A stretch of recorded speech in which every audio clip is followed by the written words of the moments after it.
우리는 지난 시간 동안 초대교회가 겪은 첫 번째 시련과 시험을 살펴보았습니다. 그 시련과 시험은 한 부부로부터 시작되었습니다. 아나니아와 삽비라의 부부를 통해서 그 시련과 시험은 찾아왔다라고 하는 것입니다. 사탄은 그들의 마음속에 시기와 질투를 갈등이 생겼을 때 그들을 통해서 초대교회 공동체의 거짓과 속임의 영을 집어넣으려고 했었습니다. 그러나 실패하게 되었죠. 이처럼 사탄은 사람들의 눈에 띄게 나타나지 않습니다. 만약 사탄이 겉으로 눈에 띄게 나타난다고 한다면 사람들은 모두 도망갈 것이에요. 어느 누구도 사탄에게 걸릴 사람이 없을 것입니다. 그렇지만 사탄은 언제나 천사를 가장하고 나타난다고 하죠. 사탄은 그럴듯한 합리와 이성을 가지고 나타난다고 합니다. 사탄은 이처럼 천사를 가장하고 말씀을 위장하고 예수 믿는 신앙을 가장해서 들어오는 것이 사탄이에요. 그래서 속이고 거짓으로 속이고 우리를 삼키려고 하는 것이죠. 어떻게 보면 그것이 신앙적인 것인 줄 알고 또한 좋은 동기인 줄 알았는데 나중에 보니까 문제가 생기는 것을 보게 됐죠. 오늘 저와 여러분들에게도 이런 영적인 분별력이 있기를 간절히 소원합니다. 그러므로 우리에게 말씀이 없으면 그것이 하나님으로부터 온 것인지 아니면 사단으로부터 온 것인지를 구별하기가 참 어렵지요.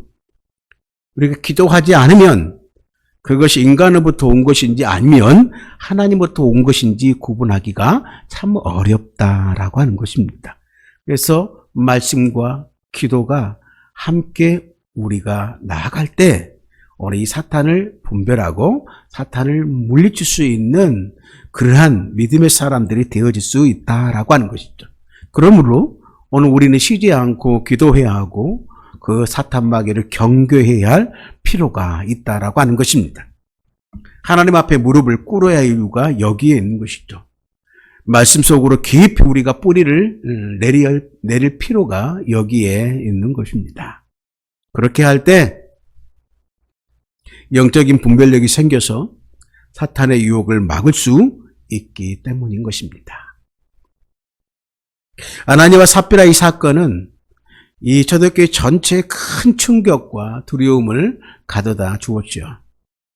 성경에서는 자세히 다루고 있지는 않지만 아마도 그 일 후에, 이 사건 후에 교회 분위기는 어땠을까라는 생각을 해보게 되는 것입니다.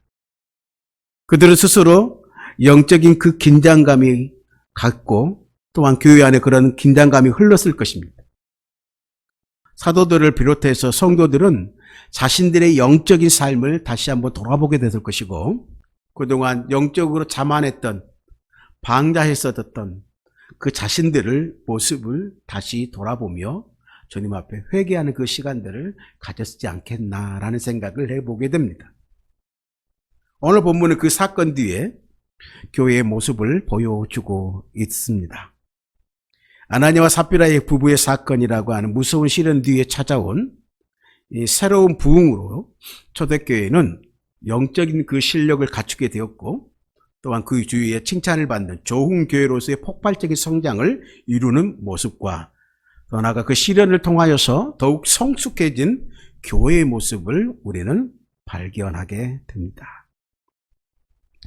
오늘 만나게 되어지는 이 초대교회는 아나니아와 삽비라의 부부를 이용한 사탄의 음흉한 계획이 좌절된 후에 사도들의 손에 의해서 오늘 12절에 보니까 첫 말씀이 무엇입니까? 민간의 표적과 기사가 많이 일어나게 되어지는 그 교회의 모습을 발견하게 됩니다. 마치 물이 차고 넘치듯이 교회가 거룩해지고 정결해지고 순결해지고 깨끗해지면서 능력이 나타났다라고 하는 것입니다.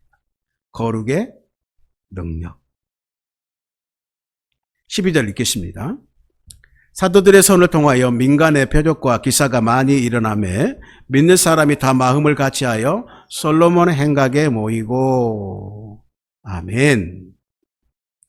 오늘 사도들의 손을 통하여 민간의 표적과 기사가 많이 일어났다라고 말했습니다.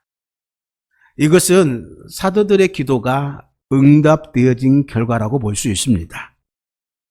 이 사도들은 사도행전 4장 29절과 30절에서 세 가지의 기도를 드렸다고 그랬습니다.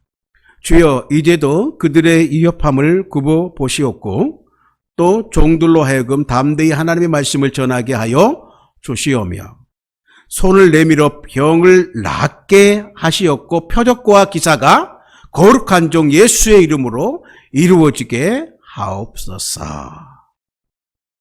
네. 주여 이제도 그들의 위협함을 굽어 살펴주시고 또 종들로 하여금 담대히 하나님의 말씀을 전하게 해주시며 세 번째로 손을 내밀어 병을 낫게 하옵시고 표적과 기사가 거룩한 종 예수의 이름으로 이루어지게 하옵소서.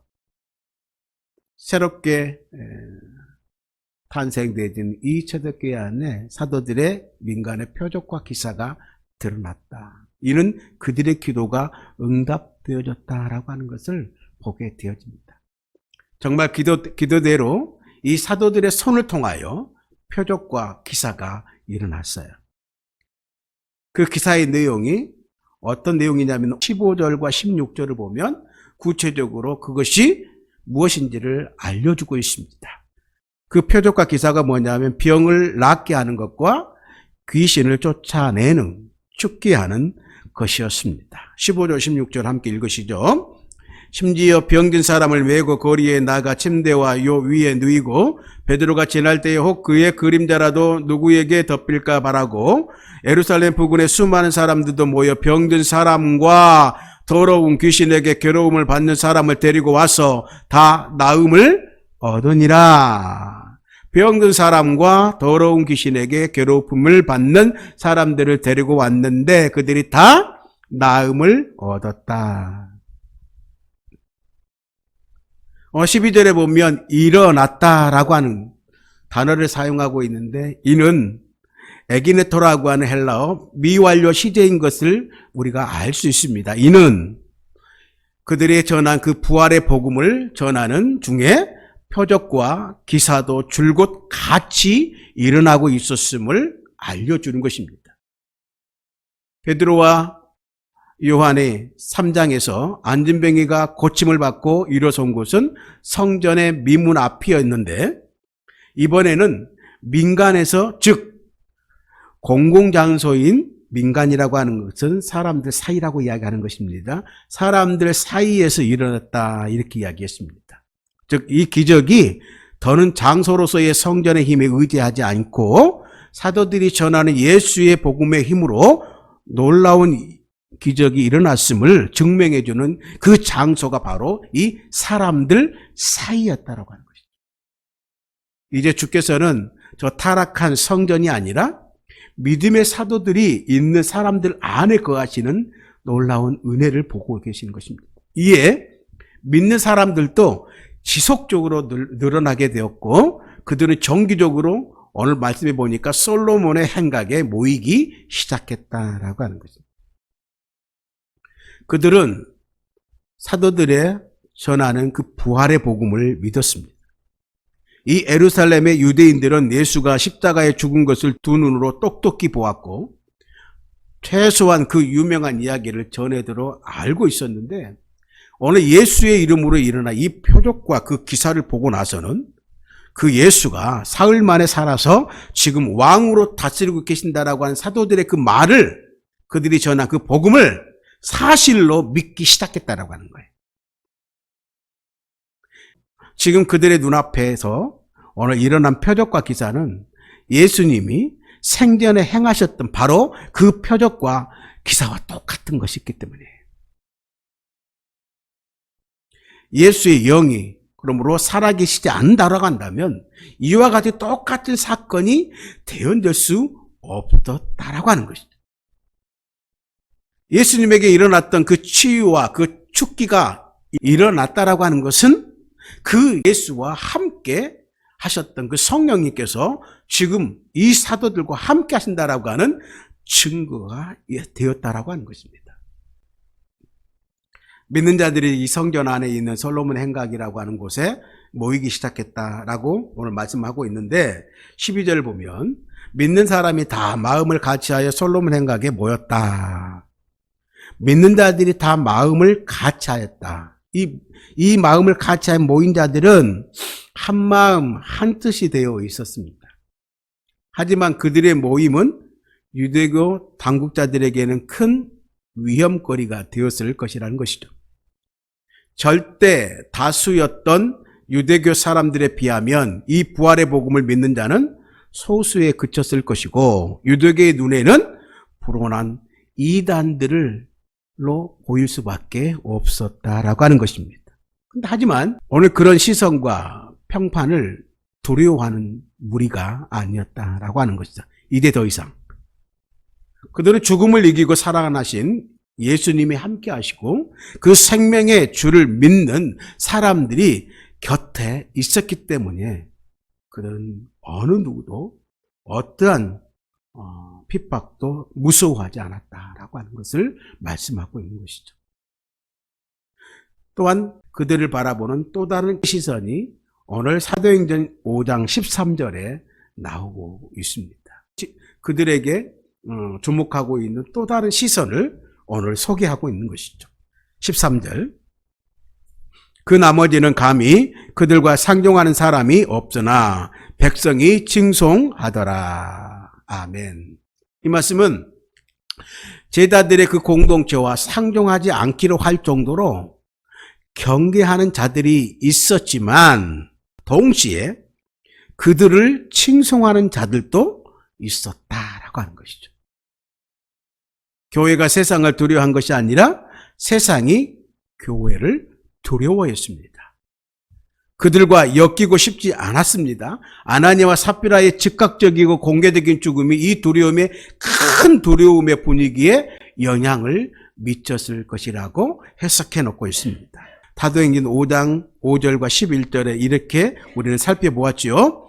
5절에 보면 아나니아가 이 말을 듣고 엎드려져 혼이 떠나니 이 일을 듣는 사람이 다 크게 두려워하더라. 11절에 온 교회와 이 일을 듣는 사람들이 다 크게 두려워하니라. 아나니아와 삽비라의 그 죽음을 보고 하나님의 그 심판을 보고 그들이 크게 두려워했다라고 하는 거죠. 그래서 가까이 하지 않았다라고 하는 거죠. 그들이 사도들과 상종하지 않는 것은 분명 기득권 세력의 눈밖에 나고 싶지 않아서였을 것인데 그렇지만 다른 한편으로는 세상이 그들을 인정하고 있는 모습을 보게 됩니다.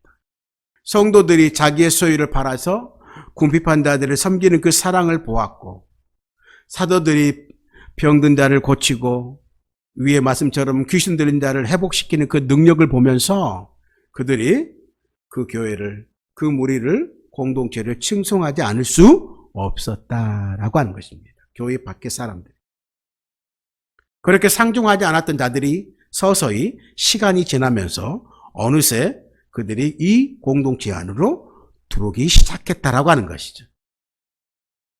그래서 주께로 나오는 자가 14절을 보니까 더 많아졌다. 남녀의 큰 무리가 됐다라고 말합니다. 14절 읽습니다. 믿고 주께로 나오는 자가 더 많으니 남녀의 큰 무리더라. 아멘. 여기서 더 많다. 이거는 비교급으로 우리가 이야기할 수 있는데 아나니아와 삽비라 사건과 사도들을 통한 표적과 기사 그리고 부활의 복음을 증거한 것을 통해서 믿는 자들이 더 늘어났는데요. 그것은 이전에 늘어난 수보다 더 많은 혹은 더 빠른 속도로 늘어났다라고 하는 단어의 의미인 것입니다. 그렇다라고 한다면 교회의 그 추문일 수 있는 아나니아와 삽비라 사건이 공동체를 위축시키는 위기가 된 것이 아니라 안으로는 교회를 교회답게 만드는 교회를 정화시키는 그런 사건이 되었고 밖으로는 그 교회를 새롭게 바라보게 되는, 칭찬하게 되는 그 계기가 되었다라고 하는 것을 보게 되어집니다. 참 감사하죠. 이기 속에서 교회의 추문을 감추고 덮는 것이 아니라 이 썩은 곳을 도려내어서 거룩하고 정결하게 하는 것이 진정 교회를 지켜내는 것, 그 세상으로 칭찬을 받을 수 있는 귀한 사건이었다는 사실을 우리는 보게 되었습니다.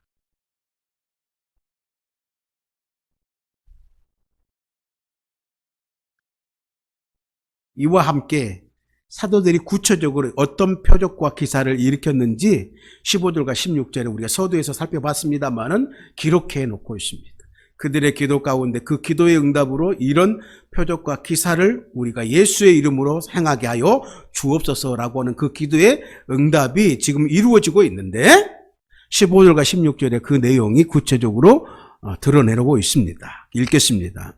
심지어 병든 사람을 메고 거리에 나가 침대와 요 위에 누이고 베드로가 지날 때에 혹 그의 그림자라도 누구에게 덮일까 바라고 예루살렘 부근에 수많은 사람들도 모여 병든 사람과 더러운 귀신에게 괴로움을 받는 사람을 데리고 와서 다 나음을 얻으니라. 아멘. 이렇게 치유를 받는 자들은 당연히 사도들을 반대한 자들이 아니라 그 복음을 듣고 믿음에 이른 사람들이었을 것입니다. 혼자 나올 수 없는 사람들은 친지나 친구가 메고 나왔을 것입니다. 그들이 성전 안에 있는 솔로몬의 행각까지 올 수 없어서 사도들이 그들이 있는 곳, 그 거리로 내려간 모습을 보게 됩니다. 환자들은 사도들이 솔로몬 행각에 가는 길이나 혹은 신자들의 모임 장소에 가는 길에서 기다렸을 것입니다. 그들은 베드로의 그림자를 스치기만 해도 병에서 나올 수 있을지 모른다라고 하는 그 기대로 그들을 기다렸어요. 사도들의 그림자만 닿아도 나올 수 있다라고 믿는 이 모습은 마가복음 5장에 나오는 혈류증을 앓고 있는 여인을 기억나게 합니다. 그 여인은 예수님의 옷깃에 스치기만 해도 나을 것이라고 하는 믿음이 그 안에 있었고 실제로 병 고침을 받는 여인이죠. 예수님은 그 여인에게 이렇게 말해 주었습니다. 마가복음 5장 34절에 예수께서 이르시되 따라 내 믿음이 너를 구원하라 했으니 평안히 가라 내 병에서 놓여 건강할지어다. 아멘. 또한 이런 기적은 나중에 바울을 통해서도 일어났던 모습을 보게 됐는데 사도행전 19장 11절에서 12절에 그렇게 바울의 행적에 대해서 이렇게 이야기합니다. 하나님이 바울의 손으로 놀라운 능력을 행하게 하시니 심지어 사람들이 바울의 몸에서 손수건이나 앞치마를 가져다가 병든 사람에게 얹으면 그 병이 떠나고 악귀도 나가더라. 아멘. 놀라운 이 표적과 기사를 하나님께서 오늘 사도들을 통하여 또한 예수님 당신이 통하여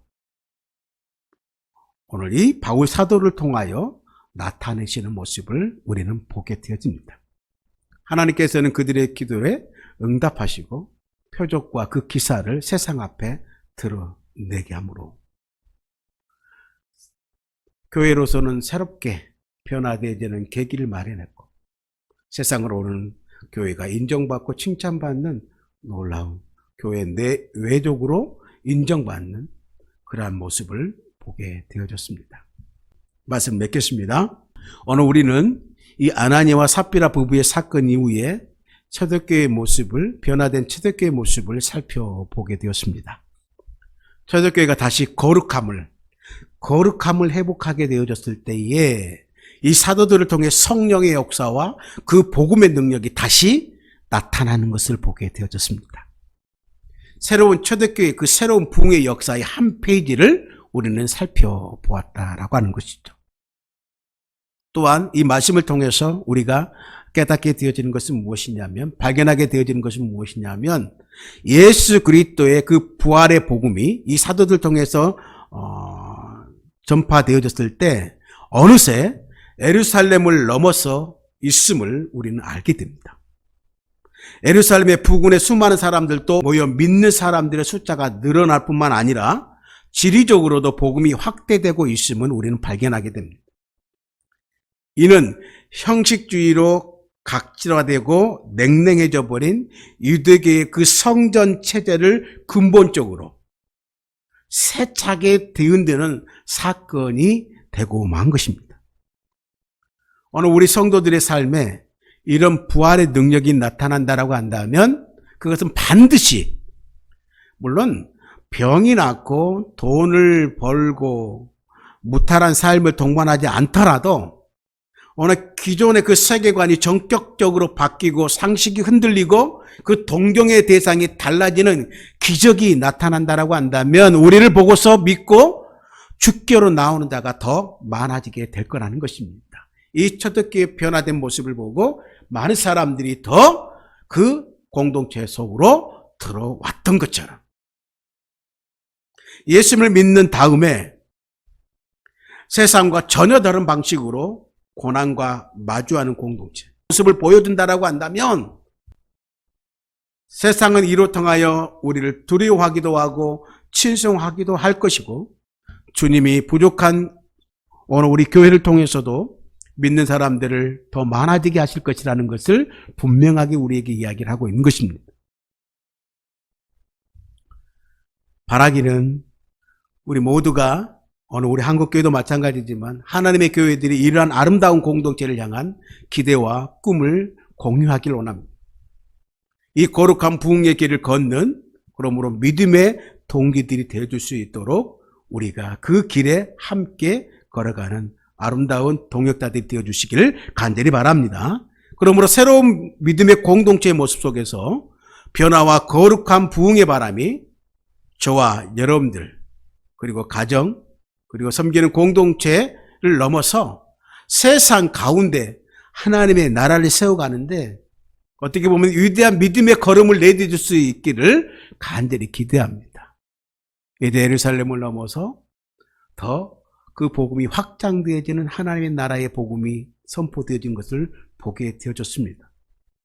오직 예수 그리스도의 부활의 복음을 증거하는 그래서 복음의 증거의 공동체로서 오늘 우리 교회가 이 한국 교회가 오늘 이 땅 가운데에 세워져 있는 모든 교회가 그 복음의 지평을 넓혀가며 오늘 그곳에서 사명을 잘 감당함으로써 하나님과 세상 앞에서 진정 인정받는 칭송받는 교회가 되어줄 수 있기를 간절히 소원하면서 오늘 우리가 그런 교회를 꿈꾸며 나가는 비전어리들이 되어지길 비전의 공동체가 되어지길 간절히 소원합니다.